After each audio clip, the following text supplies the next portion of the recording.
Which pass rusher is going to impress the Falcons at this year's Senior Bowl?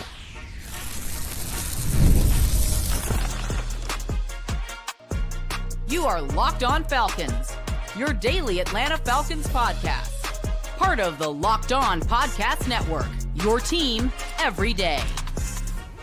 Welcome back, everyone, to another illustrious episode of the Locked On Falcons podcast, your daily Atlanta Falcons podcast, part of Locked On Sports Atlanta, your team every day. And today's episode is brought to you by FanDuel. Super Bowl 59 is here, and there's no better way to make every moment more exciting than with FanDuel Sportsbook. New customers can bet just $5, and if you win, you'll score $200 in bonus bets. Download the app or head to FanDuel.com today to get started. So if you don't know me, I'm your very humble host, Aaron Freeman, aka the Jolly Green Giant, aka the Iron that sharpens the iron, aka Mr. aka, and I've been covering the Atlanta Falcons for a very long time, formerly at falcfans.com, RIP, still going strong on this illustrious podcast. And I thank each and every one of you that goes strong with me as everydayers. That means you make this podcast your first listen each and every day. And to become an everydayer, all you have to do is subscribe or follow for free on YouTube or wherever you listen to podcasts to get the latest episode as soon as it is available. So today's episode, we are talking all about the 2025 Senior Bowl. As you guys are watching and or listening to this, I am either on my way or hopefully I will have arrived in Mobile, Alabama, by the time you're listening to this on Sunday evening or Monday morning. If not, then something has gone horribly awry. But I'm recording this episode on Saturday, so I don't have to worry about putting up a podcast during my travel day on Sunday. And we're just going to preview sort of my mindset going into this week. We'll talk a little bit about, maybe some offensive linemen, some secondary guys. We'll talk about the Falcons' affinity and look at some of the numbers that show their love and interest in this Senior Bowl. But we got to start off with, where my mindset is going into this week, and it's all about the pass rushers, right? And, before we get into sort of the 3 or 4 pass rushers that I'm going to be sort of keying on as, potentially first round picks for the Atlanta Falcons, picking that number 15 guys that could make a case for that. We do have to talk a little bit about, that whole notion of guys being able to, climb up boards and whatnot with the Senior Bowl. And I think the Senior Bowl in some ways is kind of overrated and underrated, right? I think the way that it tends to be overrated is because it is that first data point that we really get in the pre-draft cycle. The slogan is that the draft starts in Mobile, and that is fairly true, that it's really kind of the biggest postseason, that first postseason data point that we have, when you go all-star games, then you go to the combine, and then you get into the pro days, and then you get to the player visits and all that stuff before the draft is ultimately there. And I feel like there are times where, because it's that first data point and we kind of have several weeks to kind of sit with the Senior Bowl in the early weeks of February before we get to the combine, that people have a tendency to put a little bit too much stock in what happens during these 3 days of practice. And we'll, talk a little bit more about, this guy really boosted his stock and he went from like a 4th round pick to a 1st round pick or something like that. And then ultimately we get to April and he winds up being a 4th round pick. And it's like, okay, that didn't make a ton of sense. But I do think the Senior Bowl is very underrated because it's really good, I think, at answering sort of specific questions that you may or may not have about a specific prospect, right? It's kind of formatted so that you can find some information about some of these prospects, but for each prospect is different, right? Every individual is different, and you kind of need that context, right? An example of how the Senior Bowl can, help players or not really matter as much as with the one-on-ones. All right. That's the sort of the marquee thing. You get the one-on-ones between, the receivers and the corners. You get the one-on-ones between the pass rushers and the offensive linemen. And those one-on-ones tend to be very much weighted in one side's favor. Wide receivers, it's very much favored in them over the corners. And that's why when a corner like, say, Quinnen Mitchell last year stands out in a major way, it's very valuable where you put a little bit more stock into, hey, Quinnen Mitchell is pretty much shutting down everybody in these one-on-ones in a setting where he's not supposed to be able to shut people down because of how much it's weighted for the wide receivers. And you contrast that with a couple of years before where, Denzel Mims, I know the former Jets receiver, had a big week and was generating a lot of buzz and then went on to not do a whole lot in the NFL. And I use that example because I wasn't that high on Denzel Mims, and then he had a great Senior Bowl week, and I was like, okay, well, maybe I should be higher on Denzel Mims, and then he didn't wound up doing nothing in the NFL. And I'm like, see, I was vindicated. But no, going back to Quinnen Mitchell, and the other thing that helped in the Senior Bowl was Quinnen Mitchell, played a lot of off coverage at Toledo.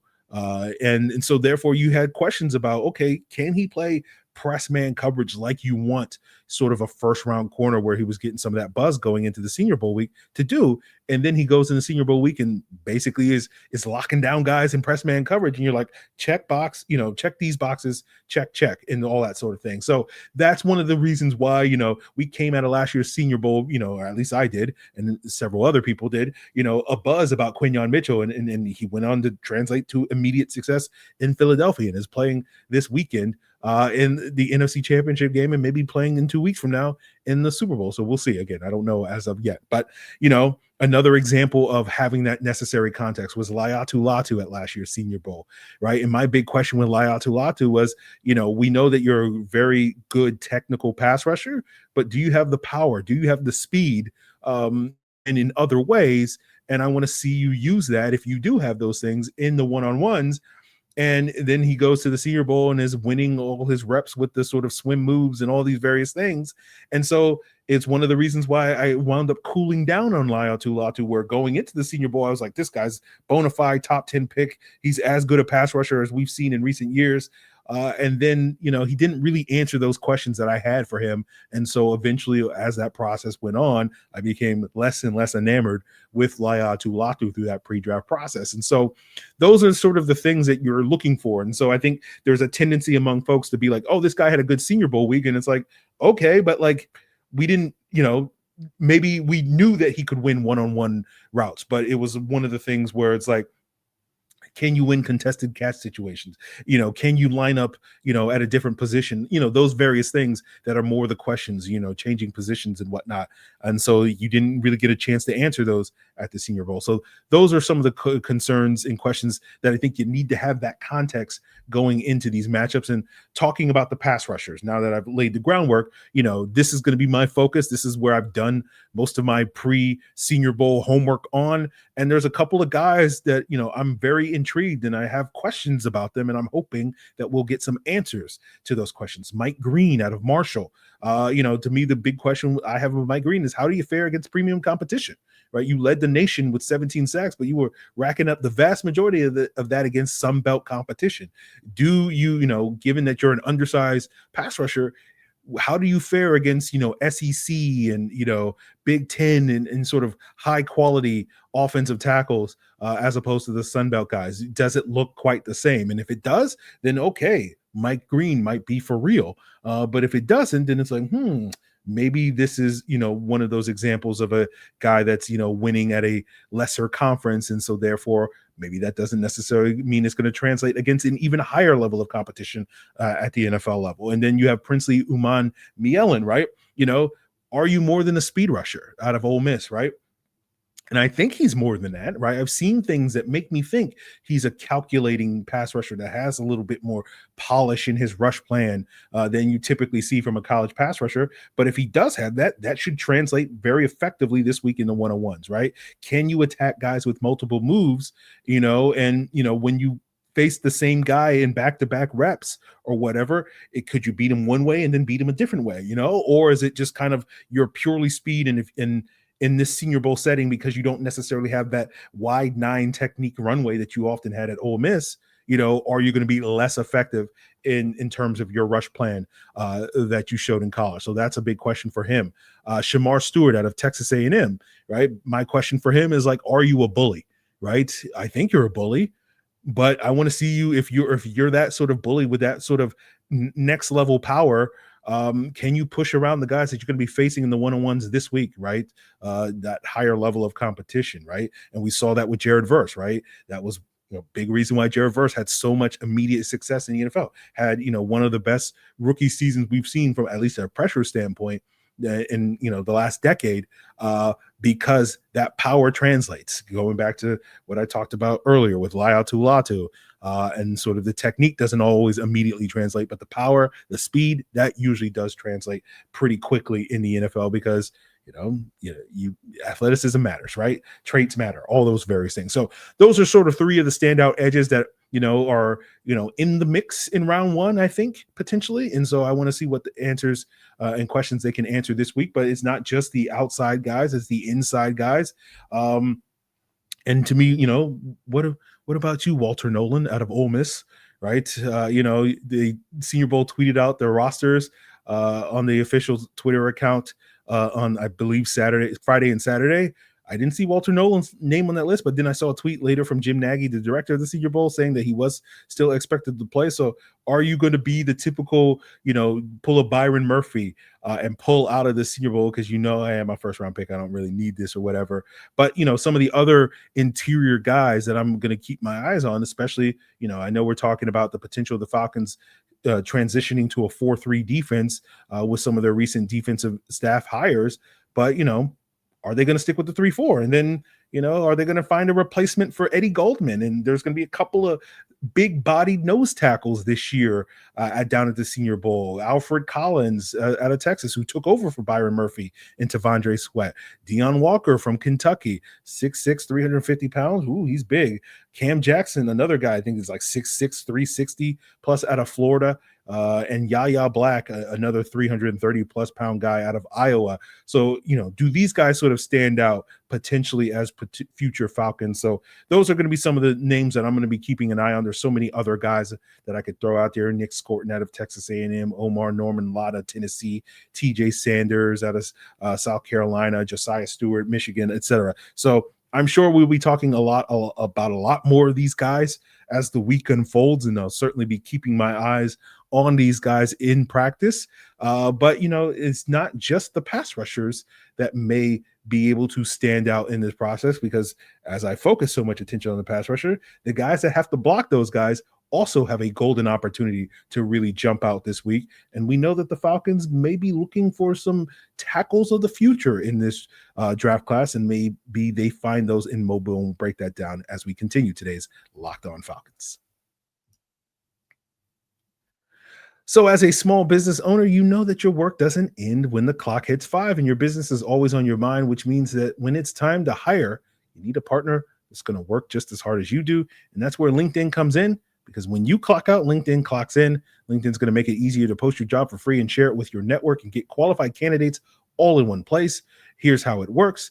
LinkedIn's new post your job feature can help you write jobs descriptions and then quickly get your job in front of the right people with deep candidate insights. And here's a pro tip: add the hashtag hiring frame to your profile picture to double your reach to qualified candidates. It's that easy. No wonder 72% of small businesses say that LinkedIn helps them find high quality hires. Post your job for free at linkedin.com/LockedOnNFL. That's linkedin.com/LockedOnNFL to post your job for free. Terms and conditions apply.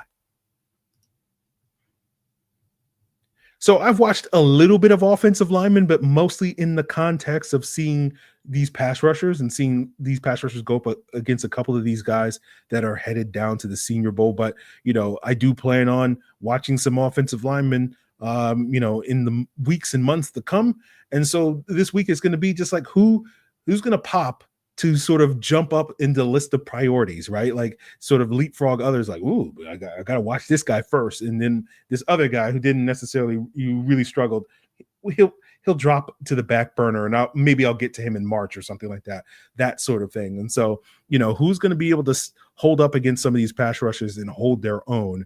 And as I mentioned on the previous episode, breaking down the Falcons offensive line, I would love to see the Falcons draft a tackle this year, right? We haven't seen them take a tackle over the last 4 years and sort of groom that guy to potentially take over for Jake Matthews or Caleb McGarry in the potentially near future, hopefully long-term. Hopefully those guys, continue to do their thing, for multiple years. But we know that the clock is ticking on Jake.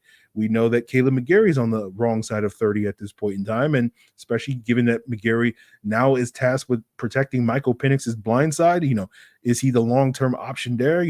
Is there a guy in this upcoming draft class that's that right combination of run blocker and blind side protector for Michael Penix's future? Maybe we'll find out this week at Mobile. So who's going to be that guy that's going to make me go back and watch the film? And so What's interesting about how the rosters are sort of shaped based off of the current draft projections, and we know that this is going to change over the next 3 months, but based off of the current draft projections, right, it seems like the majority of the good interior offensive linemen are going to be on the American team. And the best tackles are going to be in the national team. And that's going to matter because, for a guy like Mike Green, he's going to get probably the better competition, at least based off of the early draft propositions as part of that national team in practice. And meanwhile, the D tackles on the American team are going to face the premium competition, while the American edges, the princely Umanmielens and other of those guys like Shemar Stewart, will face quote unquote lesser tackles. And so maybe that leads to those guys dominating a little bit more in practice, while the national D tackles, because they're facing the quote unquote lesser interior guys, might dominate in practice. And that bodes well for whoever those guys are. The national guys that have paid that much attention to the D tackles, right? I'm all about the edges, but that will be sort of interesting, and that may influence sort of who pops, and we'll be like, oh, this guy had a great week, and then you're like, well, he didn't really face the cream of the crop, at least in the 3 days of practice and whatnot. So that may influence it. But there's a couple of guys that, in the tackle position that are being projected high in this draft. Josh Connerly Jr. out of Oregon seems to be sort of that top offensive tackle. You have Armand Mimbu out of Missouri. Connerly's on that national team. Armand Mimbu's on the American team.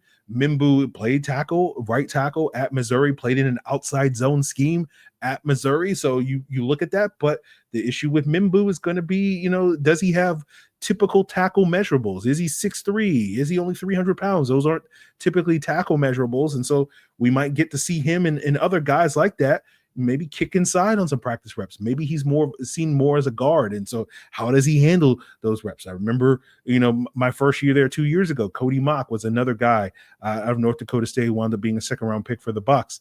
Played tackle at North Dakota State, but spent pretty much the entire week, or most of the week, playing interior in that week, and did some good work. And now Cody Mock, I feel like, is on a good path in the NFL. And so that's going to be interesting to sort of watch, how these guys move around and whatnot moving forward. So there's certainly some standout names on this list. Ariante Ursary out of Minnesota.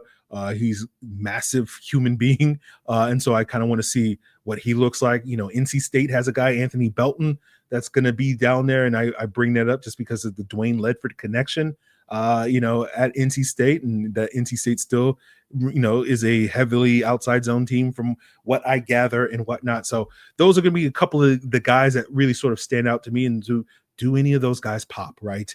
Especially as I'll be focused on sort of those pass rushers. And if I've seen, certain guys try to pull off spin moves and guys get, completely discombobulated off of them, like, he's going down to my tackle rankings or whatever, based off of the one-on-ones and whatnot. Or if I see guys like, oh, he can handle Shemar Stewart's power or whatever, that bodes well. Or he can handle the speed, that's an issue for Caleb McGarry, right? If he can handle Mike Green's speed, like that is going to be intriguing. So basically, haven't done a lot of sort of pre-Senior Bowl week prep for these offensive linemen in a lot of ways, but this week will be sort of a great opportunity for some of those guys to shine, given what I know about some of these pass rushers. And so if they can hold their own against them, we'll see on that front. But it's not just the trenches that we care about. It is those skill position guys and the one-on-ones, and sort of, talking about how it's sort of slanted towards the receivers.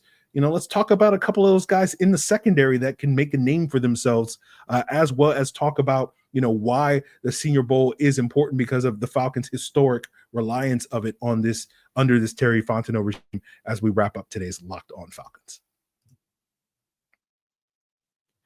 So I'm supposed to tell you all about Super Bowl 59 and how exciting it is over at FanDuel, but because I'm recording this on Saturday, I don't know who's going to play in the game. But, let's pretend that we're all really excited about the Buffalo Bills upsetting the Kansas City Chiefs with their redemption season, thanks to MVP Josh Allen. Or, the Chiefs did it again, beating the Bills in January, and they're going well on their way for another three-peat. Oh, here come the Chiefs again. But we haven't seen a three-peat in our lifetime. So aren't you excited about that? And wow, what a Cinderella season that Jaden Daniels leading as a rookie quarterback all the way, the Washington Commanders all the way to the Super Bowl. Dan Quinn redemption in the Super Bowl. What an incredible achievement. Or it's just the Philadelphia Eagles. They're back for the third time in 7 years. They do this, and this is a chance to get a rematch against, Kansas City or Buffalo or whoever it is. And we know what Saquon Barkley is going to do in that game, and he's going to carve up teams and all that stuff. So whatever the matchup is that you guys know about, it's going to be fun, and it's going to be even more fun with FanDuel with their live betting feature that's going to keep you staying involved in whatever happens on the field. It's going to just make that Super Bowl big game party that you're going to be throwing 2 weeks from now even more exciting. It's just the icing on the cake. So download the app or head to FanDuel.com to get started and bet just $5 and you'll win. And if you win, you'll score $200 in bonus bets over at FanDuel.com. Bet with FanDuel, the official partner of Super Bowl 59. So when I look ahead at the secondary where, the Falcons, in addition to needing some juice in the pass rush, we talked about this the other day with Jarvis Davis of Locked On Sports Atlanta. In theory, they need 3 new starters in the secondary, outside corner, nickel corner, and strong safety. And so good chance they may be able to find that guy at this year's Senior Bowl. And basically going back to what I said at the beginning of the show, who's going to be this year's Quinnen Mitchell? Because again, I haven't watched any of these, corners and safeties at this point in time because I've been so focused on the pass rush. Because, of course, the Falcons 100% are going to use their number 1 pick on a pass rusher. It's different this time, guys. It's going to be different this time. There's no way they're going to zig and zag later on this offseason. So I haven't focused at this point, but by the time we get to April, I will probably have watched these guys. And again, it's a similar conversation with the offensive lines. Like, who's going to pop? Who's going to jump to the top of the watch list and whatnot? And so, I won't be focusing too much on the one-on-ones when it comes to the receivers and corners and safeties and tight ends and whatnot, although, we need to pay attention to the tight end position, right? As well, because, they might be out with the old and in with the new sort of situation, but it is going to be, I just kind of need to see who pops, right? Quinnen Mitchell was that guy last year. Darius Rush was the guy the first year I was down there in the 2023 Senior Bowl. Sort of popped in that, and it hasn't quite translated to Darius Rush being an impactful player so far in the NFL because he sort of bounced around various teams' practice squads and whatnot. But it is one of those things where guys will pop for you, and you're like, okay, that's an intriguing skill set. And sort of it just focusing on the cornerback position, it feels like the top 3 guys, at least based off of the current sort of consensus rankings. I've seen Azarie, I think is his name. I'll figure it out, guys, later this week. Azarie Thomas out of Florida State seems like he might be the top corner. I saw a recent mock where Daniel Jeremiah had him in the top in the first round. I think Dane Brugler had him in the second round mock draft last week. Trey Amos out of Ole Miss is another guy. Maxwell Hairston, I think, was a round 2 projection for Dane Brugler as well out of Kentucky. So it seems like those are the kind of the consensus guys heading into the week, but who knows, coming out of the week, will they be the consensus guy? I know Andrew Makuba, the Texas safety, seems like he has a lot of fans, heading into this cycle. So we'll see about that. And of course, I'm going to be hanging out with Jarvis Davis, of Locked On Sports Atlanta. And, Jarvis is going to find all the Georgia guys that he can find. And I think they have a safety down there, Dan Jackson or whatever, that's headed down to Mobile. So I'm sure we will find some Georgia guys, I don't want to get my heart, set up for, no one can win my love like Ladd McConkey did last year. So, there's a Ladd McConkey shaped hole in my heart. So we'll see if some Georgia player can fill that this year and whatnot. But, let's move on from the individual players and let's talk about sort of big picture with the Falcons and why the Senior Bowl kind of matters to this team, because the Falcons, I don't know relative to other teams, but they seem to be heavily reliant on the Senior Bowl to fill out their draft classes every year, right? 4 years under Terry Fontenot, there have been 19 players selected that had some form of Senior Bowl affiliation. And I use affiliation loosely because there's a couple of guys that were midweek call-ups when there were injuries and whatnot that they got to call up. Darren Hall, Javon Gwen are 2 examples of that. There were 4 guys that accepted Senior Bowl invites but had to pull out either due to ahead of time or during the week due to injury. That was Zach Harrison, Ruka Roro, DeMarco Helms, and Jace McCullen. I believe DeMarco Helms, out of those 4 guys, actually did participate in a practice and then was concussed and then had to pull out. And so if you count him among them, and the other 3 as not technically participating in the Senior Bowl, there have been 16 guys that have actually practiced in the Senior Bowl, and they've had 31 picks, 16 out of 31. That's more than half, 52%. So more than half of the Falcons draft picks under Terry Fontenot have been Senior Bowl guys. And then when you look specifically at the defensive side of the ball, 15 defensive players the Falcons have drafted out of those 31 players, and 10 of them have been guys that practice in the Senior Bowls. And if you, again, include those guys that were accepted their invites but then opted out, that would be 12 out of 15. So clearly the Falcons are relying heavily on the Senior Bowl to fill out their defense. And considering the current expectation for the Falcons heading into this offseason, that it will be heavily focused on, bolstering that defense, it's a good probability that I'm watching a couple of guys this week that will be future Falcons. And so, currently the Falcons have 5 draft picks. Hopefully by the time we get to, the end of April, that number will balloon to 6 or 7 by the time we get to our day 3 recap on that Sunday or Saturday evening at the end of April. And so if that's the case, and based off of the past 4 years, that suggests that we'll probably get like 3 or so Falcons draft picks that are Senior Bowl participants that I will be watching in practice this week, at least 3 future Falcons. And so, several of those are defensive players, but again, tight end position, who knows? So we'll see on that, and I know Zach Robinson's going to be on hand staring at those blocking drills for the tight end position. Like pass catchers, we don't need a stinking pass catcher at no tight end position. I'm all about that blocking, boss. So that's what Zach Robinson's going to be focused on. So I will make an effort at least one of these 3 days to really key in on which tight end is really moving it in the blocking drills. And so that will be the guy that will be the future Falcon. So we'll see on that front, guys. But I appreciate you guys for hanging out with me and, continue to hang out with me at the Senior Bowl all week long. We'll have the coverage. If any news comes out during the week, we're going to get a Jeff Ulbrich, I think, introductory presser on Monday. So I'm sure we'll have some thoughts on that. Monday evening or your Monday evening on YouTube, your Tuesday morning show on your audio platform. And so make sure you follow on YouTube and subscribe for free on your preferred podcast platform so that you don't miss an episode of this ongoing Senior Bowl coverage all week long, so to see who sort of wins my heart over or who I'm out on him, because there's going to be like a guy that I'm just like, I'm out. I don't want any part of that guy. I'm done with him. I saw him trip in practice. He's clumsy, whatever, all the arbitrary things that happen during the Senior Bowl week. So I hope you guys, stay locked on all week long. And of course, Locked On NFL Draft, Locked On NFL Scouting with the Draft Dudes will also be covering the Senior Bowl week all week long. And, don't tell anybody I told you this, guys, but those guys, they've done a lot more homework on the draft than I have. I can give you the Falcons perspective on these things, but if you just want to know the lowdown on what these prospects are doing, that's the place to go. So make sure you check those out on the same podcast platform. You check out Locked On Falcons, and of course, check out Locked On NFL as your second listen, right? You want to get a reaction to whoever won the conference championship games. Locked On NFL is going to have you covered. It's all part of the Locked On Podcast Network, your team every day.